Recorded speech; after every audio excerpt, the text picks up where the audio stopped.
no início desta sessão de encerramento das nossas jornadas parlamentares, cumprimentar de uma forma muito especial o Presidente do PSD e nosso colega também, Dr. Pedro Passos Coelho, os Presidentes da JSD, Secretário-Geral do TSD, do ZASD, o nosso Secretário-Geral, o Presidente da Comissão Política Distrital de Coimbra, todos os dirigentes e autarcas deste distrito que aqui se encontram, os deputados e deputadas do Grupo Parlamentar, o Sr. Vice-Presidente da Assembleia da República, os colaboradores que connosco organizaram estas jornadas, a Comunicação Social que fez o acompanhamento e deixar uma nota de profundo agradecimento à Comissão Política Distrital de Coimbra e, em particular, ao seu Presidente, o deputado Maurício Marques, por todo o empenho, toda a colaboração que emprestaram à organização destas jornadas e creio poder dizer em nome de todos que tudo correu de uma forma impecável, não registrei nenhuma falha e, por isso, o agradecimento é, creio eu, corroborado por todos aqueles que participaram ao longo destes 2 dias de trabalho nestas jornadas.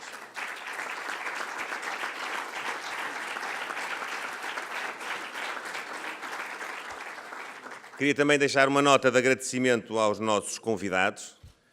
que, como ainda hoje de manhã se viu, trouxeram o seu contributo,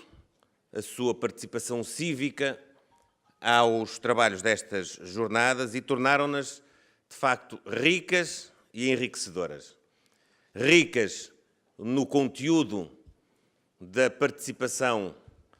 que houve, quer por parte dos colegas deputados, quer por parte dos convidados,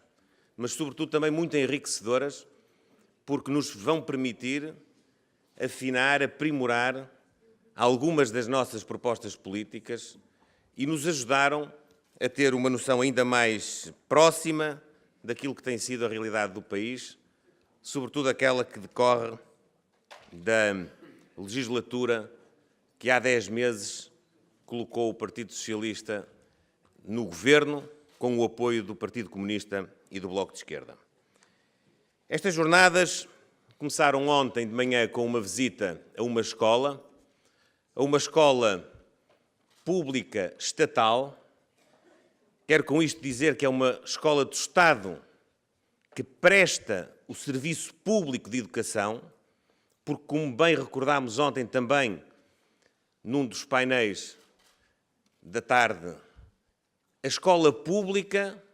existe, materializa-se na vida das pessoas, não só nas escolas estatais. É sobretudo nas escolas estatais, mas também em algumas outras, que não sendo propriedade do Estado, ainda assim cumprem, de resto seguindo todas as regras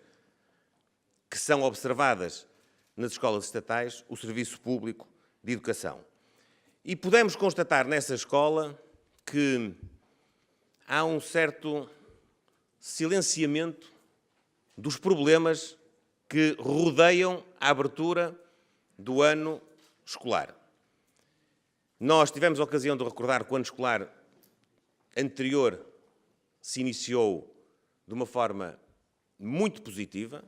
sem nenhum foco de instabilidade a nenhum nível,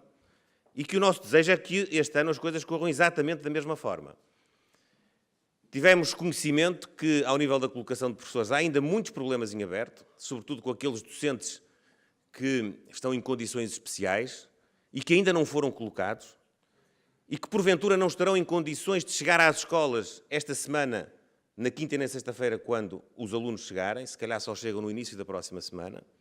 Como tivemos a ocasião de perceber que as transferências do Orçamento de Estado, sem critério e sem fundamento, diminuíram de uma forma significativa nos valores que foram transferidos para as escolas. Aquela em concreto onde estávamos, em Penela, aquele agrupamento, sofreu um corte de 10% que não tem, nesta ocasião, forma de poder suprir. Da parte da tarde, tivemos a ocasião de aprofundar este e outros temas relativamente ao desígnio de termos um sistema educativo exigente, de qualidade. Ao ouvir, ainda há pouco, o professor Daniel Bessa dizer que as reversões nos colocam exatamente no ponto de partida, falando sobretudo da área económica, significaria estarmos, pelo menos em fevereiro, março de 2011, pois na escola, no Serviço Público de Educação, as reversões que foram empreendidas e que retiraram qualidade e exigência ao ensino, colocam-nos objetivamente na situação não de lutarmos por erradicar ou pelo menos atenuar as desigualdades, mas colocam-nos na situação de agravar as desigualdades. Porque a falta de qualidade e de exigência no ensino público acaba por fazer com que quem tem mais meios procure as soluções que garantem essa qualidade e essa exigência, e quem não tem esses meios se circunscreve à decadência da oferta que o Estado é capaz de proporcionar. Tivemos também a ocasião de aprofundar a importância do conhecimento, da ciência, da inovação, como fator de competitividade do nosso país, como fator também de desenvolvimento económico, de criação de emprego e como fator também de elemento que garante precisamente que cada um possa ter uma oportunidade de empreender, uma oportunidade de arriscar, uma oportunidade de cumprir o seu projeto profissional, mas também uma oportunidade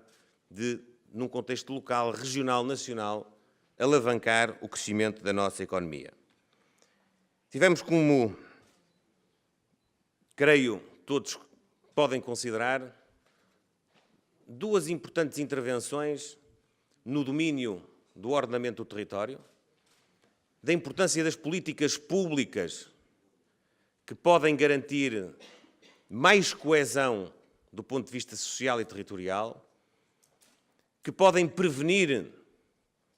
flagelos como os incêndios. Há tantos anos se procura uma solução para a identificação cadastral das propriedades. O PSD apresentará esta semana no Parlamento uma proposta sobre o tema que ontem aqui trabalhámos e estamos disponíveis para, em sede parlamentar, poder interagir e chegar efetivamente a bom porto e erradicar essa lacuna do discurso que é feito sempre que esse flagelo atinge as nossas populações. Mas também tivemos a ocasião de desmistificar e desmentir de uma forma categórica, factual, toda a propaganda que tem rodeado de forma muito pouco séria o discurso do Governo, incluindo do Primeiro-Ministro, a propósito da aplicação de fundos europeus. A denúncia que ontem aqui fizemos e demonstramos da manobra propagandística que se quis transmitir de que o Governo anterior tinha atrasado a aplicação de fundos quando fomos os primeiros na Europa na execução do quadro anterior e os primeiros na Europa no lançamento do quadro novo,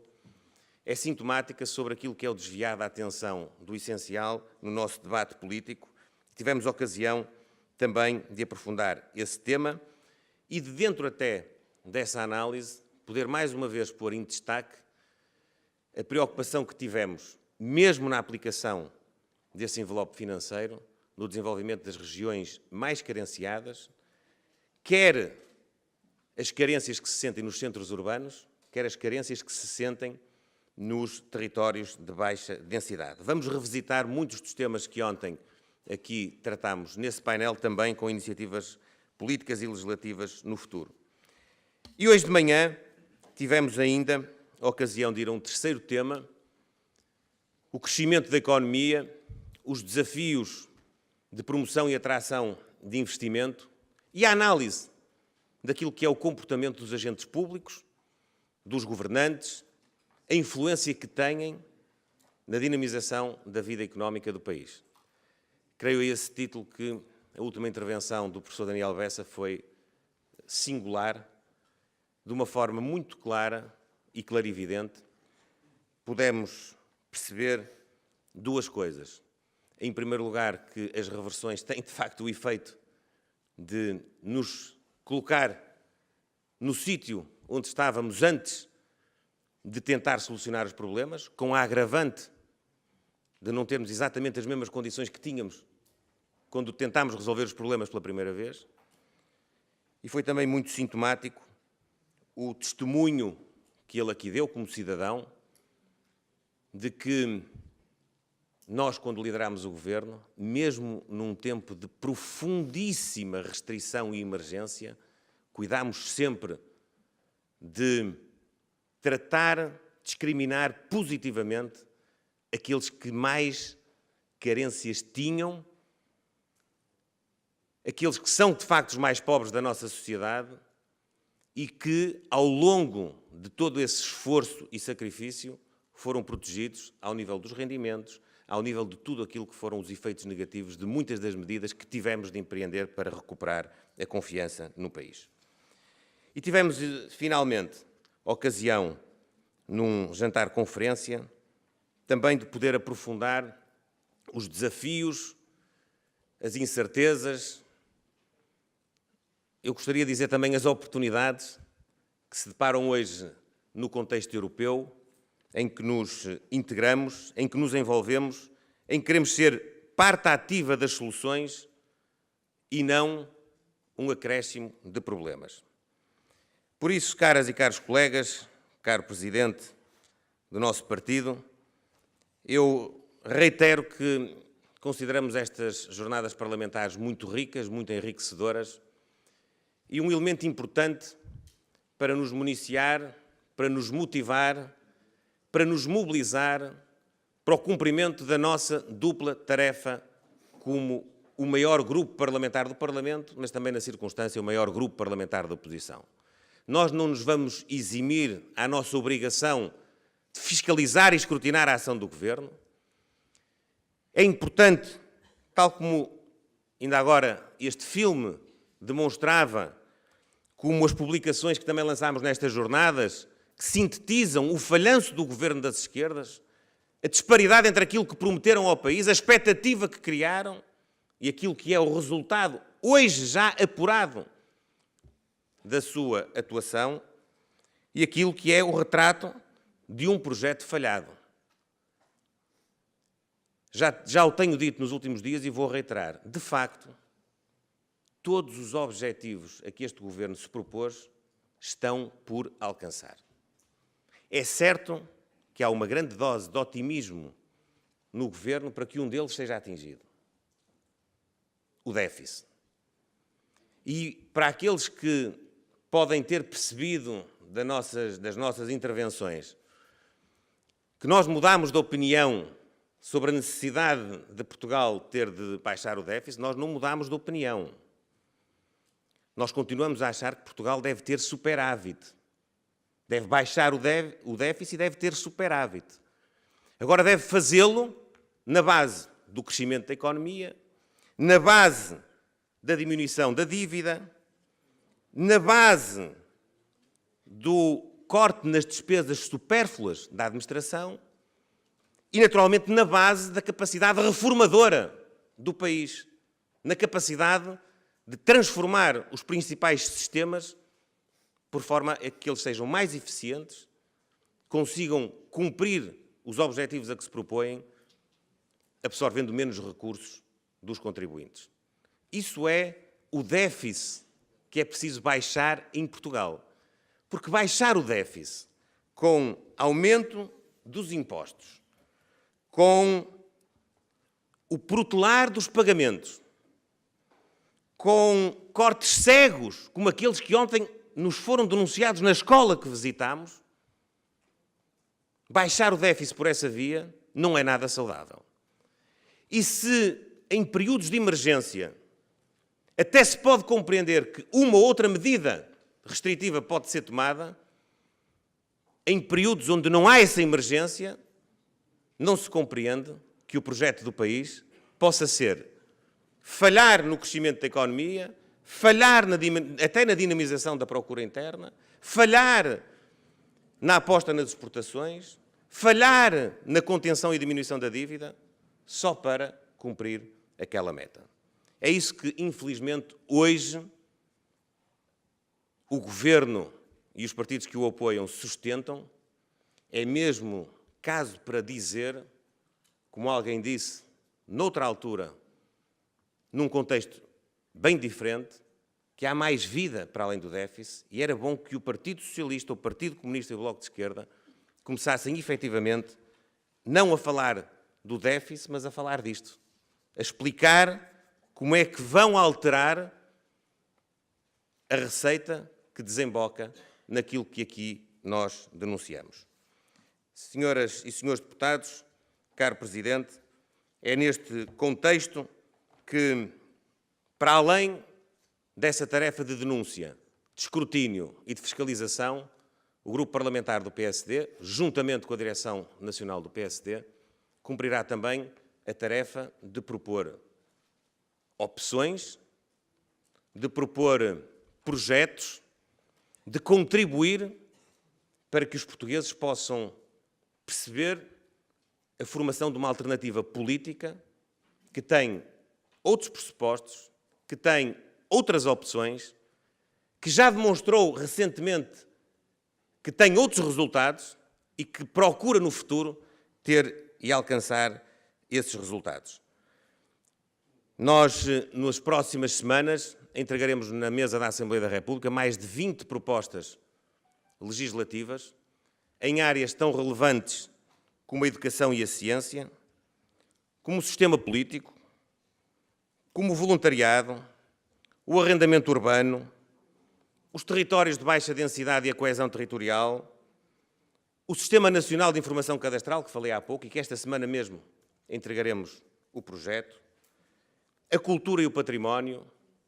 a economia e o investimento, a saúde, os assuntos europeus e também a área social. Serão propostas concretas que se juntam a outras que, entretanto, já apresentámos no passado e que serão, naturalmente, muito daquilo que será o nosso trabalho parlamentar, repito, cumprindo esse duplo desiderato de sermos o maior partido da oposição e fiscalizarmos e escrutinarmos o Governo, mas sermos o maior partido da oposição e construirmos uma alternativa política forte, mobilizadora, que possa projetar o crescimento económico e social do país, não numa base de popularidade do dia-a-dia, mas a pensar, como ainda hoje fizemos aqui de manhã, naquilo que no futuro pode ser uma sociedade mais justa, mais equilibrada, com mais igualdade, porque precisamente cada um terá a sua oportunidade.